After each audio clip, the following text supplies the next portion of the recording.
کچھ لوگ محرم میں شادی نہیں کرتے سیدنا حسین رضی اللہ عنہ کے غم کو بہانہ بنا کر، تو ایسی کوئی بات نہیں ہے۔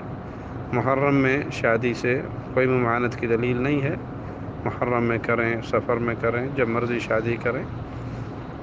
سب سے بڑا غم تو پیارے نبی صلی اللہ علیہ وسلم کی وفات کا ہے۔ اگر کسی کی وفات کے غم میں شادی کرنا گناہ ہے تو ربیع الاول میں کرنا گناہ ہوگا۔ پھر پیارے نبی کی وفات، پھر سیدنا علی کی وفات، وہ حسین سے بھی افضل ہیں، حسین کے بابا ہیں۔ سیدنا علی سے سیدنا عثمان افضل ہیں، سیدنا عثمان سے سیدنا عمر افضل ہیں، ان سب سے پیارے نبی صلی اللہ علیہ وسلم افضل ہیں۔ تو اس طرح تو پھر کوئی مہینہ بھی نہیں بچے گا۔ تو اسلام ان چیزوں کا نام نہیں ہے۔ یہ برسی منانا ہندوؤں کا دین ہے، مسلمانوں کا دین نہیں۔